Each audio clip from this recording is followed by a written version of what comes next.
ये कहानी आज के दौर की है, जहां हर तरफ औरतों को बूस्टअप किया जा रहा है कि वो किसी से कम नहीं। 1 साल हो गया बहन तेरी डिलीवरी हुए, बस हो गया। कब तक 4 दीवारों में रहेगी? शक्ल देख क्या हालत बना ली है तूने अपनी। अरे ऐसी कोई बात नहीं है, इवन पहले से ज्यादा क्लियर हो गई मेरी स्किन। कलर भी 2 शेड बेटर हुआ है, तुझे नहीं लगा? किस जमाने की बातें कर रही है तू? ये सो कॉल्ड ऑर्थोडॉक्स आंटीज के बीच कुछ ज्यादा ही रहने का नतीजा साफ दिख रहा है। आलिया भट्ट को देख, फेरों के 4 दिन बाद मेहंदी वाले हाथों से शूटिंग पर चली गई थी। छोटी बहू सीरियल वाली रूबीना, यहाँ बच्चा पैदा हुआ वहां काम वापस चालू, और तू है कि सब कुछ भूल कर ऐसे बैठी है जैसे पूरी जिंदगी एक बच्चे की माँ बनकर ही बितानी है तुझे। ऐसे नहीं होता बहन। दोनों सहेलियों की बातें चल रही थी कि रुचि की सास कमरे में चाउमीन और मंचूरियन बनाकर लेकर आती है। तुम्हारी डाइट को देखते हुए ये डाइट वाले नूडल्स मंगवाए थे रुचि ने, ऑलिव ऑयल में फ्राई किया है बेटा, तो कैलोरीज की प्रॉब्लम नहीं आएगी, आराम से खाओ। हाँ ओएमजी, इन सब की क्या जरूरत थी आंटी जी? ये क्या बात हुई बेटा, क्यों जरूरत नहीं थी? आप भी तो मेरी बेटी हो। अभी रुचि विवान को संभाल रही है, नहीं तो वो तुम्हारे मन लायक कुछ बनाती। मेहमानों को बिना कुछ खिलाए ऐसे थोड़ी ना भेजा जाता है। नाश्ते की प्लेट वहीं रखकर कविता कमरे से बाहर चली जाती है। Your self respect has come to 0 level Ruchi. क्या? इसमें 0 लेवल पर सेल्फ रिस्पेक्ट पहुंचने वाली बात कहां से आ गई सोनिया? नूडल्स तुम्हें पसंद है ना? बताया था मैंने मम्मी जी को, तो उन्होंने बना दिए। एक ही घर है, मिलजुल कर काम कर लेते हैं, क्या दिक्कत हो गई इसमें? शायद तुमने सुना नहीं, तुम्हारी सास इनडायरेक्टली तुम्हें क्या ताना मार कर गई है। रुचि तो विवान को संभाल रही है, नहीं तो वही कुछ बना देती। मतलब उनके लिए विवान को संभालना तुम्हारे हाथों रचा हुआ एक ड्रामा है, काम से बचने का। आगे जाकर तुम्हारा बच्चा क्या देखेगा कि माँ क्या करती है, घर में बैठकर खाना बनाती है। जिसने अपनी माँ को घर पर ही बैठा हुआ देखा होगा, वो क्या कभी किसी लड़की को लेकर कुछ अच्छा सोच पाएगा? प्रोग्रेसिव थिंकिंग बच्चों में माँ के थ्रू ही आती है। और आज जब जमाना इतना आगे बढ़ गया, पता नहीं तुम क्यों अपने पैरों को कसकर बैठी हुई हो। यही ससुराल वाले तुम्हारे पीछे तुम्हारी बातें बनाएंगे, और तुम्हारा बच्चा भी यही सुनेगा। फिर बाद में तुम्हारी क्या वैल्यू करेगा? एक छोटी सी आर्गुमेंट के बाद सोनिया वापस लौट जाती है। शाम के वक्त रुचि अपने परिवार वालों के बीच बैठी विवान को खिला रही थी। सभी के बीच हंसी मजाक चल रहा था, तभी उसके फोन पर एक नोटिफिकेशन आता है। नाइटी में अपनी गोद में विवान को लिए रुचि की फोटो सोनिया ने ग्रुप में शेयर की थी। Our friend after an year of delivery, Chhotu Panda. मेरे साथ मजाक करते करते ग्रुप में मेरी ऐसी फोटो भेजने की क्या जरूरत है सोनिया को? और छोटू पांडा, ये क्या बात हुई? घर पर लोग ऐसे ही रहते हैं, अपने बच्चे को फीड करना होता है मुझे। ऐसे में प्रॉपर फिटिंग वाले कपड़े पहनकर तो नहीं बैठ सकती, अपना कंफर्ट भी तो देखना होता है। और कोई नॉर्मल डिलीवरी तो हुई नहीं थी मेरी। सी सेक्शन के बाद कॉम्प्लिकेशंस कितने थे? सोनिया ने तो हाथ ही पार कर दी। This is seriously not done. Ravi गुस्से में ग्रुप लेफ्ट कर देती है, तभी उसे दूसरी फ्रेंड का फोन आता है। अरे बहन, तूने क्यों ग्रुप लेफ्ट कर दी? इससे पता है क्या दिख रहा है? तू सच में अपनी लाइफ से दुखी है, और तेरे ससुराल वाले तुझे दबा के रखते, तभी तो सोनिया की कही बातें तुझे चुप गई। It was just a joke. Look Bhumi, मेरे ससुराल वालों ने मुझे काम करने से मना नहीं किया है, पर अगर अभी मैं अपने बच्चे के पास नहीं रहूंगी तो उसकी ग्रोथ कैसे होगी? फीडिंग करनी होती है, डायपर चेंज करना होता है, मालिश करनी होती है। It's a tough job. देख बहन, ऐसे तो रोना मैं भी रो सकती हूँ कि मुझे अपने बूढ़े सास ससुर को देखना पड़ता है, बच्चों का ख्याल रखना पड़ता है। दो स्कूल गोइंग बच्चों के पीछे तो और दिमाग खराब होता है। मार्क्स सही आ रहे कि नहीं, ये देखो, कहीं कोई उन्हें बुली तो नहीं कर रहा, ये देखो, ट्यूशन मिस तो नहीं हो रही, एक्स्ट्रा करिकुलर सही मैनेज हो रही कि नहीं, मेक श्योर करो। क्या इन सब का हवाला देखकर मैं ऑफिस छोड़कर घर पर बैठ जाऊं? मैं क्या काम नहीं करती? अरे हमारी मैनेजर मैडम को ही देख लो, वो भी एक मैरिड लेडी है। ऐसे बहाने सुना देगी तो घर पर ही बैठना पड़ेगा, क्या बोलूं? आफ्टर ऑल तुम्हारी लाइफ है, तुम्हें जैसे चलना है चलो। रुचि को कोई कुछ सुना रहा था, कोई कुछ। रात को विवान अपने पापा मम्मी के बीच लेटा हुआ था। रुचि उसे थपथपाकर सुला रही थी। अरे सो क्या, कब से ट्राई कर रहा था मैं इसे सुलाने की, पर महाशय सो ही नहीं रहे थे। और अब देखो तुम्हारी थपथपी से कैसे फटाक से सो गया। अरे तुम वॉशरूम भी चली जाती हो ना, तो इससे रहा नहीं जाता। आदत हो गई ऐसे तुम्हारी, अब तो ये हमसे नहीं संभलने वाला। रुचि, तुम्हारे ऑफिस में भी काफी फीमेल कलीग थी ना, वो निकिता जिसकी शादी हो गई, उसने तो जॉब क्विट कर दी थी ना? हाँ, छोड़ तो दी थी, और उसके बाद 5 महीने में उसके ससुराल में प्रॉब्लम स्टार्ट हो गई। उसका हस्बैंड उसे अपने पैसों का रौब दिखाने लगा। सोचो, इन सच ए शॉर्ट पीरियड चीजें बहुत ज्यादा खराब हो गई। निकिता चाहती तो डाइवोर्स ले सकती थी, but she came to know कि वो प्रेग्नेंट है, इसलिए फिर उसने अपने बच्चे के लिए जॉब रीज्वाइन कर ली। अब आधे से ज्यादा वक्त ऑफिस में रहती है तो हस्बैंड वाइफ के बीच भी सब ठीक रहता है, और सेल्फ डिपेंडेंट भी रहेगी तो बच्चे को भी देख पाएगी ना। आजकल तो यही है भाई, बच्चा करो तो दोनों कमाओ। अगर एक पर्सन पर सारी जिम्मेदारी आएगी तो वो भी चिढ़ जाएगा। कहीं इनडायरेक्टली पुनीत ये मुझे तो नहीं कह रहा है? मैं कुछ ज्यादा ही फ्री होकर घर पर बैठ गई थी। मुझे बोझ समझ रहा है पुनीत? भूमि और सोनिया से ही कह रहे थे, ये जमाना इंडिपेंडेंट औरतों का ही है, घर पर ऐसे नहीं बैठ सकती मैं। अगली सुबह उठते ही रुचि अपनी अलमारी से अपने पुराने डॉक्यूमेंट्स निकालना शुरू कर देती है। फिर लैपटॉप खोलकर अलग अलग कंपनीज में अप्लाई करना शुरू कर देती है। तभी पुनीत कमरे में आता है। अरे पूरा कमरा फैला रखा है तुमने, क्या बात हो गई? मेरे लाडले शहनशाह का कोई खिलौना नहीं मिल रहा है क्या? नया खरीद लाता हूँ मैं, बेकार ढूंढने में दिमाग लगा रही हूँ। वैसे भी तुम्हारा वेट बढ़ गया है, उठने बैठने में प्रॉब्लम हो जाएगी तुम्हें। बोल तो ऐसे रहे हो जैसे तुम्हारा वजन तो कभी बढ़ता ही नहीं है। वजन बढ़ गया है तो कम भी हो जाएगा। वैसे भी अब मैं ऑफिस ज्वाइन करने वाली हूँ, तो वापस से वही बिजी शेड्यूल, वही भाग दौड़, तो फिटनेस तो वापस आनी है। तुम्हारी नॉलेज में कोई अच्छी कंपनी हो जो रिक्रूट कर रही हो तो मेरा रिज्यूमे भेज देना, मैं तुम्हें मेल कर देती हूँ। तुम ऑफिस ज्वाइन करोगी? आप शायद भूल गए हैं जनाब कि हम दोनों की सैलरी ऑलमोस्ट इक्वल ही थी जब मैंने अपनी जॉब छोड़ी थी, क्योंकि मैं रुचि की बात पूरी होने के पहले कविता कमरे में आती है। तो ऑफिस चली जाएगी बेटा तो तेरे पीछे विवान को कौन संभालेगा? तू तो जानती है वो तेरे बिना बिल्कुल नहीं रहना चाहता। तो क्या दिन भर घर पर बैठकर पागल होती रहूं मैं? मेरा मन नहीं लगता मम्मी जी। मेरी और देखिए क्या हालत हो गई मेरी। मैं अंदर से खुश ही नहीं हूँ। मेरे पुराने कपड़े मुझे फिट नहीं होते, ना मेरे बाल हेल्दी रह गए, ना मेरा शरीर। दिन भर बैठकर पांडा की तरह खाना खाते रहना, ये कोई लाइफ होती है भला?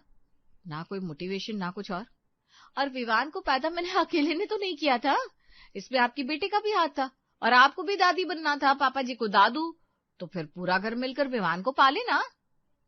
रुचि डिफेंसिव मोड पर आ गई थी।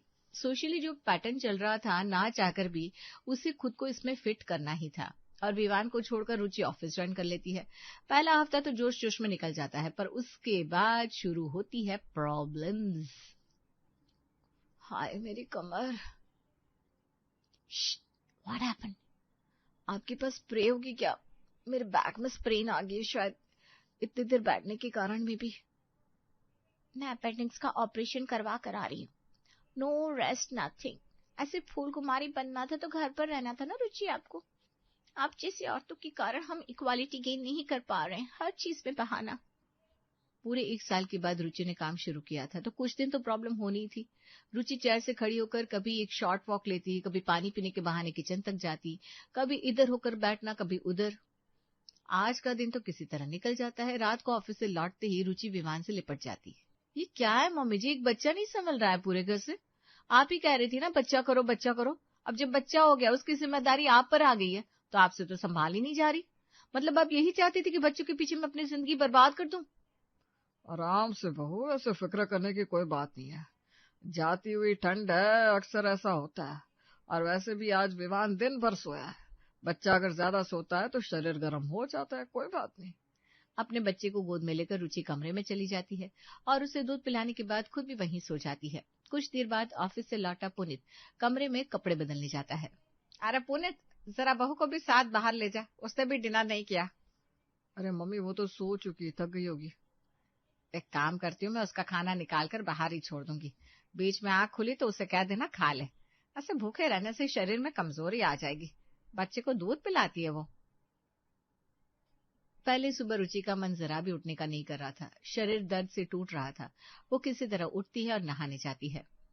ओहो, 9:30 बज गए, और लेट नहीं हो सकती मैं। बड़े खराब तरीके से खरी खोटी सुनाते सर। जल्दी करनी पड़ेगी।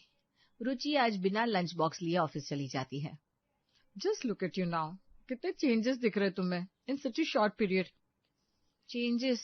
जान खत्म हो गई है शरीर से, चेंजेस तो दिखेंगी। सोनिया, वो मैं क्या करी थी, एक पीपीटी बनाने में मुझे तेरी हेल्प चाहिए। देख बहन, दोस्ती अपनी जगह, प्रोफेशन अपनी जगह। सर को पीपीटी देखते ही समझ पड़ जाएगा कि मैंने तेरी हेल्प की है, फिर वो मेरी क्लास लगा देंगे। तू कोशिश कर, हो जाएगा। वैसे भी तेरे पास दूसरा कोई काम कहाँ होता है, आराम से कर काम। ऑफिस के सामने वाली कैंटीन में रुचि खाना खाने जाती है, पर कैंटीन में वेज और नॉन वेज दोनों ही फूड वैरायटी अवेलेबल थी। क्या? नहीं, वैसल तो वही होंगे ना भैया। I am pure vegetarian. Ruchi अपना सर पकड़े कैंटीन से बाहर निकल रही थी कि उसकी नजर अपनी सास पर पड़ती है, जो हाथ में टिफिन लिए ऑटो से उतर रही थी। मम्मी जी, आपको भी एहसास हो ही गया ना कि घर के काम के साथ कमाना कितना जरूरी है। घर के काम के साथ कमाना? अरे इंसान दोनों काम कैसे करेगा बहू? या तो कमा सकता है या घर का काम कर सकता है। अब दोनों काम करना सभी के बस की बात तो होगी नहीं।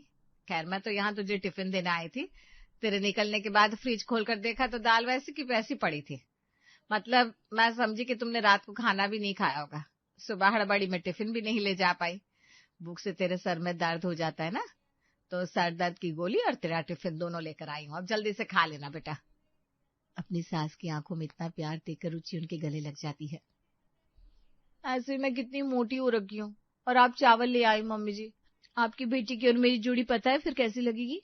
पानी की बोतल के साथ चलते टैंकर जैसी। तेरी बात सुनकर ना तेरे सर पर एक उल्टे हाथ की देने का मन कर रहा है। फिर सब कहेंगे सास बहू पर हाथ उठाती है। कैसी अजीब बात कर रही है तू, है? पेट फाड़ कर अगर उसने बच्चा पैदा किया होता तो तेरा 4 गुना हो रखा होता।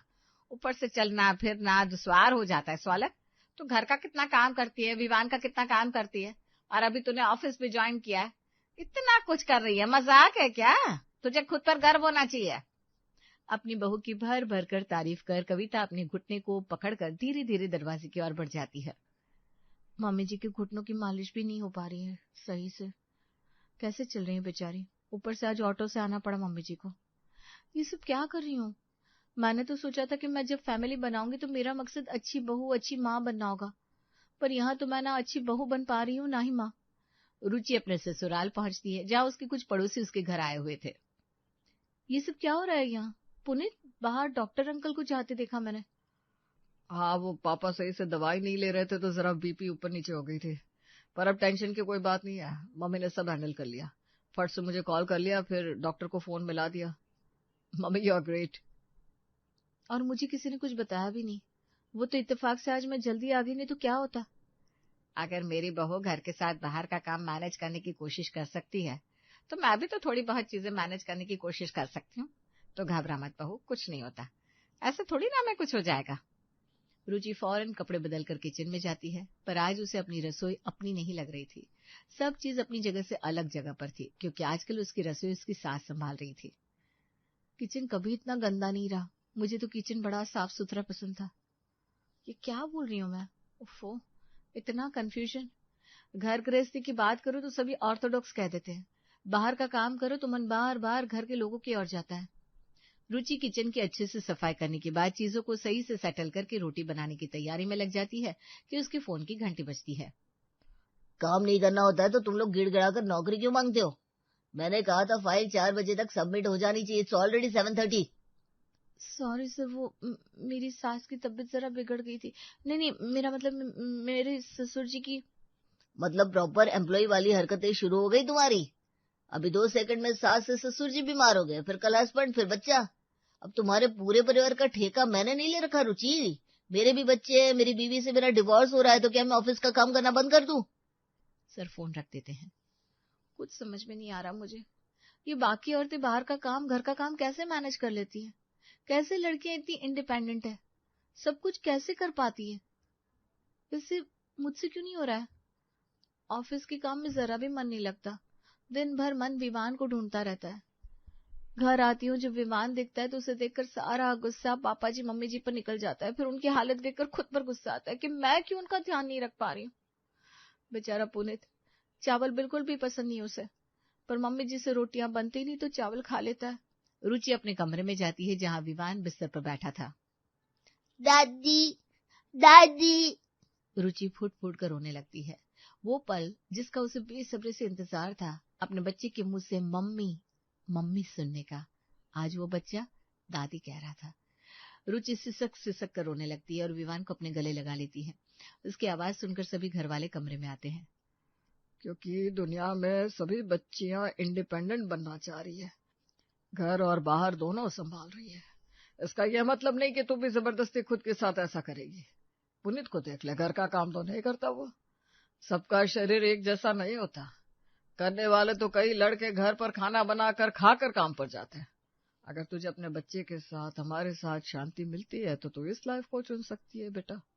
या फिर घर पर एक परमानेंट नौकर रखवा देते हैं कि तुझे भी टेंशन ना रहे और तू नौकरी कर सके। मुझे ये बेकार की भागदौड़ नहीं चाहिए पापा जी। मुझे शांत बैठना है, मुझे आप लोगों के साथ रहना है, मुझे अपने विवान को वक्त देना है। किसी भी मोल्ड में खुद को फिट करने की जरूरत नहीं है रुचि। सबका शरीर अलग अलग होता है, सबकी मेंटल कैपेसिटी अलग होती है। तुम्हें जबरदस्ती खुद को इंडिपेंडेंट साबित करने के लिए इतना कुछ करने की जरूरत ही नहीं है। तुम जो कर रही हो ना, वो भी हमारे लिए बहुत ज्यादा है। अगर लड़कियां चाहे कि वो कमाना चाहती है तो बिल्कुल कमाए, अगर वो चाहती है कि घर संभाले तो बिल्कुल संभाले, और वो दोनों करना चाहती है तो अच्छी बात है। और यही चीज लड़कों पर भी लागू होती है।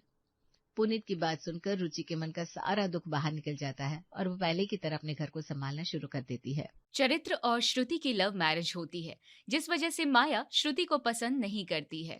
वो अपने छोटे बेटे देव के लिए अपने पसंद की लड़की ढूंढ रही होती है।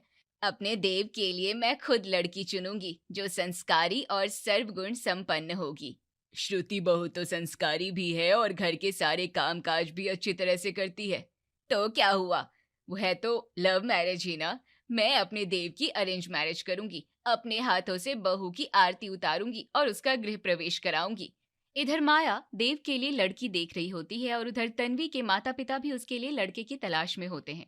तन्वी अपने घर की सबसे छोटी बेटी होती है, जिस कारण वो कुछ ज्यादा लाड प्यार में पली होती है। उसकी हर ख्वाहिश मिनटों में पूरी की जाती है और उसकी हर जरूरतों का खास ख्याल रखा जाता है। तन्वी बेटी, ये तस्वीर देख। गीता तन्वी के हाथों में देव की तस्वीर थमा देती है। क्या माँ, फिर से मेरी शादी की बातें? तन्वी बेटी, शादी तो तुझे करनी ही पड़ेगी, और जब रिश्ता अच्छा मिल रहा हो तो फिर देर क्यों? लड़का अच्छा कमाता है, दिखने में भी अच्छा है। माँ, लड़का तो अच्छा है, लेकिन इसके घर वाले न जाने कैसे होंगे। आपने और पापा ने मुझे कितने नाजों से पाला है। घर में कभी किसी ने मुझसे ऊंची आवाज में बात तक नहीं की। ससुराल में न जाने मेरे साथ कैसा व्यवहार होगा। तन्वी बेटी, हम तेरी शादी कर रहे हैं, इसका मतलब ये नहीं है कि तेरा ख्याल रखना छोड़ देंगे। ससुराल में तुझे किसी चीज की दिक्कत हो या कोई तुझे कुछ कहे तो फौरन यहाँ चली आना, हम सब संभाल लेंगे, तुझे चिंता करने की कोई जरूरत नहीं है। ओ पापा, आप इस दुनिया के बेस्ट पापा हो। तन्वी पीयूष के गले लग जाती है। तन्वी और देव के घर वाले एक दूसरे से शादी की बात करते हैं। लड़का लड़की दोनों एक दूसरे को पसंद कर लेते हैं और बात पक्की हो जाती है। माया शादी की तैयारियों में लग जाती है। श्रुति बहू तन्वी बहू बनकर इस घर में आने वाली है। उसके गृह प्रवेश के लिए आरती की नई थाली, नया कलश और सारा सामान बिल्कुल नया होना चाहिए। मम्मी जी, मैं कल बाजार से सारी चीजें ले आऊंगी। कल नहीं, तू आज ही बाजार जा और सारी चीजें लेकर आ। नेक काम में देरी कैसी? ठीक है मम्मी जी। और सुन, सारी चीजें सबसे सुंदर होनी चाहिए। पैसों की फिक्र मत करना, पैसे जितने चाहिए उतने ले जा, लेकिन शॉपिंग में कोई कमी मत करना। श्रुति पैसे लेकर बाजार जाती है और तन्वी के गृह प्रवेश के लिए सामान खरीद कर लाती है। श्रुति को घर में बहू बनकर आए हुए 2 साल हो गए थे, लेकिन अब तक उसका गृह प्रवेश नहीं हुआ था, क्योंकि चरित्र और श्रुति की लव मैरिज थी। लेकिन वहीं माया तन्वी के गृह प्रवेश के लिए बढ़ चढ़ कर तैयारियां करती है, क्योंकि तन्वी को उसने पसंद किया था। शादी की सारी तैयारियां पूरी हो जाती है। वो दिन भी आ जाता है जब तन्वी और देव की शादी हो जाती है। माया के पैर जमीन पर नहीं टिकते हैं। श्रुति बहू, बारात आती ही होगी। चरित्र से फोन करके पूछ कि देव और तन्वी की गाड़ी कब पहुंचेगी। श्रुति चरित्र को फोन करके पूछती है। श्रुति, देव और तन्वी की गाड़ी सबसे आगे चल रही है, वो दोनों हमसे पहले घर पहुंच जाएंगे। श्रुति ये बात माया को बताती है। अरे तो खड़ी खड़ी मेरा मुंह क्या देख रही है? जाकर फूलों वाली थाली ले आ, आरती की थाल भी सजा कर ले आ और नए वाले कलश में चावल भरकर दरवाजे पर रख दे। ठीक है मम्मी जी, अभी लाती हूँ। श्रुति जल्दी जल्दी अपनी देवरानी के गृह प्रवेश की सारी तैयारी करती है। ये लीजिए मम्मी जी, फूलों की थाली। फूलों की थाली का मैं क्या करूंगी, इसे तू पकड़। जब देव तन्वी को लेकर घर आएगा तब तू उन दोनों पर फूलों की वर्षा करना, मुझे आरती की थाली दे दे। ठीक है मम्मी जी। श्रुति माया को आरती की थाली देती है और खुद फूलों की थाली लेकर दरवाजे पर खड़ी हो जाती है। माया और श्रुति किसी द्वारपाल की तरह खड़े होकर दूल्हा दुल्हन का इंतजार करने लगते हैं। थोड़ी देर के बाद तन्वी देव घर आते हैं तो माया बड़े शानदार तरीके से गाजे बाजे के साथ तन्वी का गृह प्रवेश करवाती है। तन्वी बहू, इस कलश को अपने पैर से गिराकर अंदर आ जा और इस घर को पवित्र कर दे। तन्वी कलश को अपने पैर से गिराकर घर के अंदर आ जाती है और माया उसे उसके कमरे में ले जाती है और इस तरह से ससुराल में होता है तन्वी का पहला गृह प्रवेश। शादी के 3-4 दिन के बाद मोहन के पास तन्वी के पिता का फोन आता है। भाई साहब, पग फेरे की रस्म होनी है, तन्वी को दामाद जी के साथ भेज देते तो अच्छा होता। भाई साहब, इसमें पूछने वाली क्या बात है, रस्म तो रस्म है, निभानी ही है। मैं कल ही देव और तन्वी को आपके घर भेज दूंगा। मोहन फोन रख देता है और देव से कहता है कि अगले दिन तन्वी के साथ ससुराल चला जाए। देव बेटे, पग फेरे की रस्म के लिए तन्वी बहू को लेकर कल ससुराल चले जाना। ठीक है पापा। अगले दिन देव और तन्वी पगफेरे की रस्म के लिए जाने लगते हैं। देव अपनी गाड़ी निकालता है और दोनों गाड़ी में बैठकर जाने लगते हैं। तन्वी को देव की गाड़ी पसंद नहीं आती है। देव, ये गाड़ी तुमने सेकंड हैंड ली थी क्या? नहीं तन्वी, ये गाड़ी मैंने 2 साल पहले नहीं खरीदी थी। बहुत पुराना मॉडल लग रहा है, सस्ती गाड़ी है शायद। कितने में ली थी? यही कोई 10 लाख के आसपास ली थी। क्यों, अच्छी नहीं है क्या? तन्वी मुंह बनाकर बोलती है, नॉट गुड, ओके ओके है। तन्वी को गाड़ी पसंद नहीं आती है। पूरे रास्ते वो देव को उसकी गाड़ी के लिए ताने मारती है। मेरे पापा से दहेज में जो पैसे लिए थे उसी से एक नई गाड़ी ले लेते, कम से कम एक ढंग की गाड़ी तो होती हमारे पास। इस गाड़ी में क्या प्रॉब्लम है, इतनी अच्छी तो है, कंफर्टेबल भी है। हाँ, तुम क्या जानो शानदार गाड़ी में बैठकर कितना अच्छा लगता है। धीरे धीरे तन्वी का ताना झगड़े का रूप लेने लगता है। अगर तुम्हारे पास एक अच्छी गाड़ी नहीं थी तो मेरे पापा से कह देते, मेरे पापा हमें पिक करने के लिए अपनी गाड़ी भेज देते। बस तन्वी, अब चुप भी हो जाओ, तुम तो मेरी गाड़ी के पीछे ही पड़ गई हो। मैं तुम्हारी गाड़ी के पीछे पड़ी हूँ? तुम्हारी गाड़ी इस लायक है भी? देव से लड़ते झगड़ते वो अपने मायके पहुंचती है। गाड़ी से उतरकर गुस्से में चलती हुई तन्वी सोफे पर अपना बैग पटककर सीधा अपने कमरे में चली जाती है और देव ड्राइंग रूम में बैठ जाता है। तन्वी को क्या हुआ? आप खुद ही पूछ लीजिए, मैं तो जा रहा हूँ। अरे देव बेटे, आप अभी तो आए हैं। पग फेरे की रस्म में दामाद को कम से कम एक रात अपने ससुराल में रहना होता है और आप जाने की बात कर रहे हैं। पापा, मैं रुक तो नहीं पाऊंगा, मुझे ऑफिस जाना है। मैं तो बस तन्वी को छोड़ने आया था। कोई बात नहीं दामाद जी, आप चले जाना, लेकिन मिठाई तो आपको खानी पड़ेगी। गीता मिठाई लाकर देव को देती है। देव बड़े बेमन से एक मिठाई उठाकर खाता है और वहां से चला जाता है। उसके जाने के बाद पीयूष और गीता तन्वी के पास जाते हैं। क्या बात है तन्वी, तुझे ससुराल में किसी ने कुछ कहा है क्या? मुझे किसी ने कुछ नहीं कहा, लेकिन आपने देव की गाड़ी देखी? नहीं, मैंने ध्यान नहीं दिया, लेकिन क्या बात हो गई? पापा, आप लोगों ने क्या देखकर मेरी शादी देव से कर दी? देव के पास तो एक अच्छी गाड़ी भी नहीं है। भला ऐसे खटारा गाड़ी में अपनी नई दुल्हन को लेकर उसकी मायके कौन जाता है? आस पड़ोस के लोगों ने देखा होगा तो आपस में मेरी कितनी हंसी उड़ा रहे होंगे। आपने हमेशा मुझे कॉलेज जाने के लिए महंगी गाड़ी दी है और देव ने तो आज हद ही कर दी। 10 लाख रुपए की सस्ती सी गाड़ी में मुझे यहाँ तक ले आया। तन्वी बेटी, हमें क्या पता था कि देव के पास एक अच्छी गाड़ी तक नहीं है। हमने तो यही सोचा था कि देव अच्छा कमाता है तो उसके पास महंगी गाड़ी होगी। अब मैं उस घर में तभी कदम रखूंगी जब देव मुझे नई और महंगी गाड़ी में लेने आएगा। और इस तरह तन्वी ससुराल न जाकर मायके में रहने लगती है। इस बीच कई बार देव उसे फोन करता है, लेकिन तन्वी उससे हर बार झगड़ा कर लेती है। लगभग 10 दिन गुजर जाने के बाद, देव बेटे, 10 दिन हो गए, तन्वी बहू अभी तक घर नहीं आई, तू उसे घर ले आ। माँ, तन्वी घर नहीं आना चाहती। घर नहीं आना चाहती है, लेकिन क्यों? तन्वी की डिमांड है कि मैं उसे नई और महंगी गाड़ी में वापस लेकर आऊं।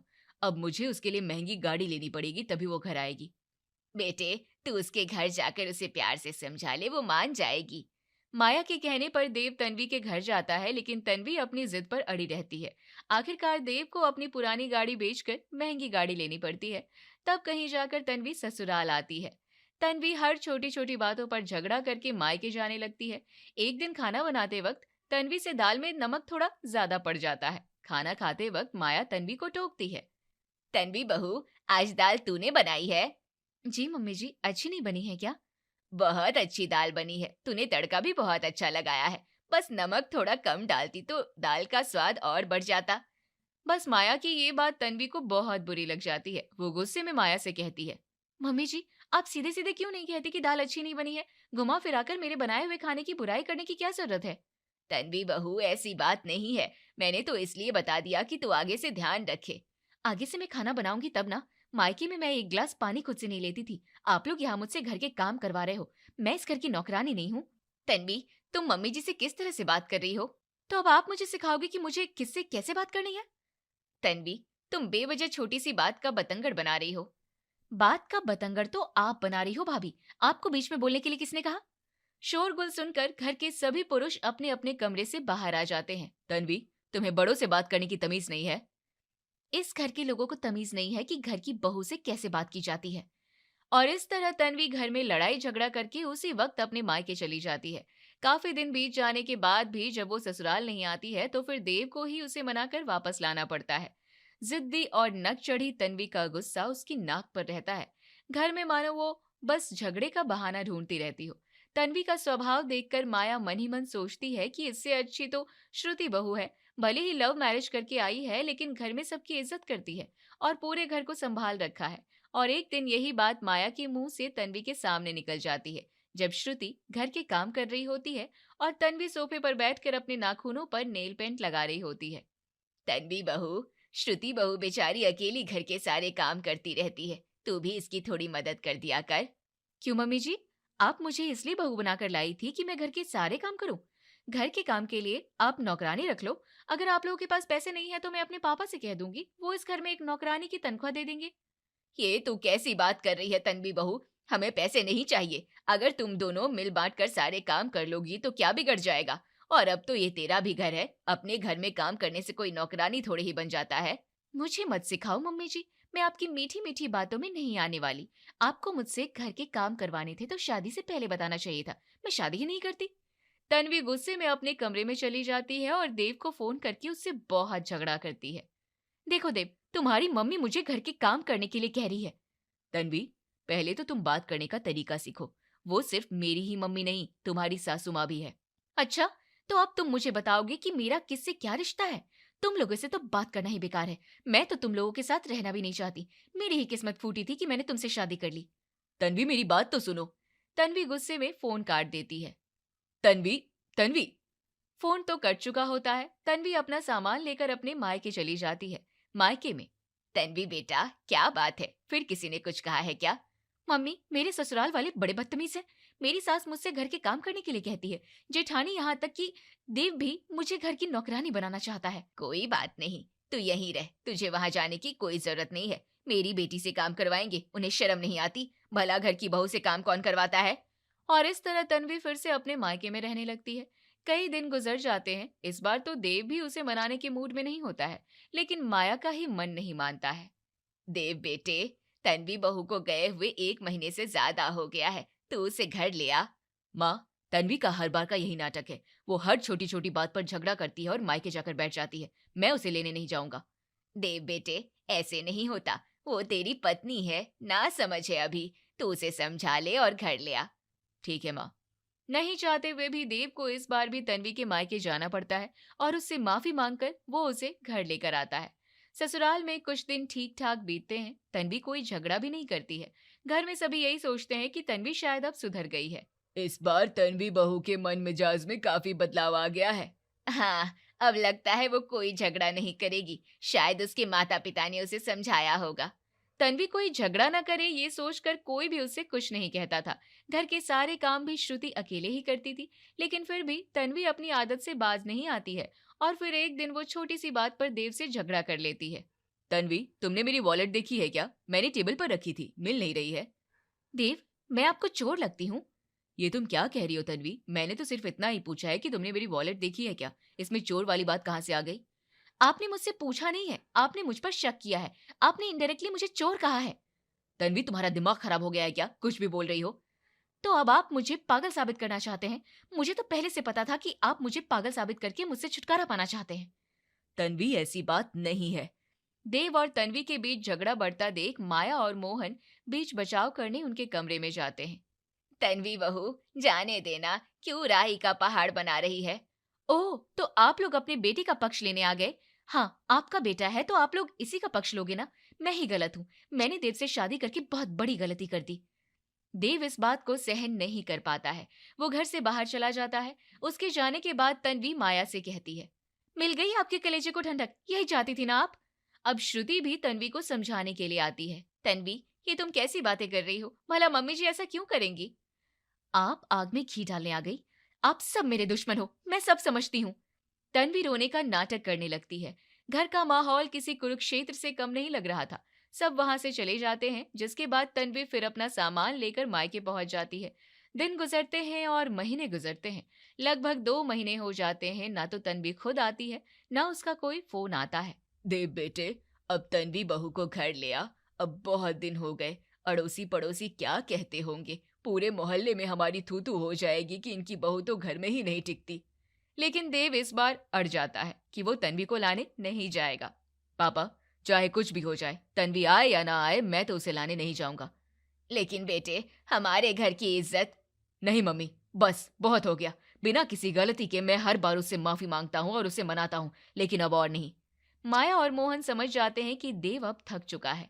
माया, गलती तो तन्वी बहू की ही है, वही हर बार छोटी छोटी बात पर झगड़ा करती है। बेचारा देव कब तक उसे मनाएगा। देखिए जी, ये छोटे छोटे झगड़े ऐसे ही होते रहेंगे तो देव का घर कभी नहीं बस पाएगा। हमारे घर की सुख शांति भी चली जाएगी। हमें कुछ करना होगा। हम क्या कर सकते हैं? क्या अब हमें बहू से माफी मांगनी होगी? बिल्कुल नहीं, हम माफी नहीं मांगेंगे। मैं उसके पिता से बात करूंगी। अगले दिन माया तन्वी के मायके जाती है।